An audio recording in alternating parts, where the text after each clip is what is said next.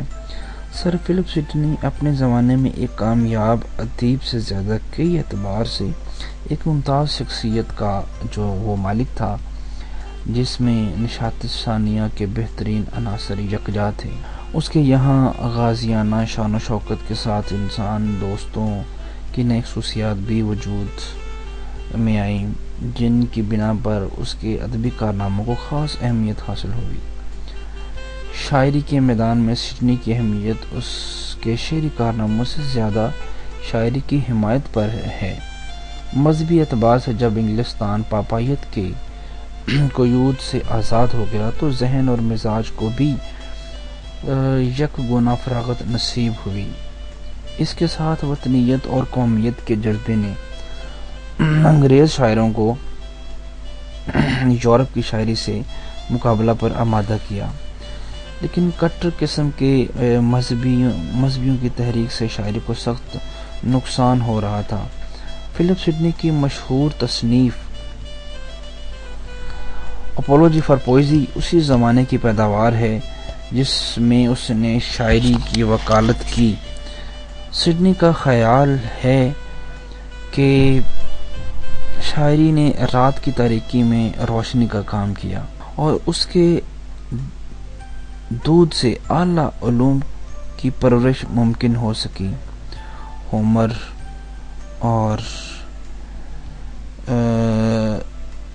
اور یہ جو ورجل تھے، یہ تاریخ یونان میں سنگ میل کی حیثیت صرف اس وجہ سے رکھتے ہیں کہ ان سے پہلے کوئی سائنس ترقی نہ پا سکی اور انہوں نے اپنے کارنامے آئندہ نسلوں کے لیے جو ہے وہ پیش کیے۔ اپنے مقالہ میں سڈنی نے شاعروں کی قدر و منزلت سے بحث کرتے ہوئے بتایا ہے کہ قدیم زمانہ سے ہی شاعر ہر جگہ عزت کی نگاہ سے دیکھے جاتے ہیں۔ رومیو نے شاعروں کو صاحب بصیرت، دور اندیش اور نبی سمجھا۔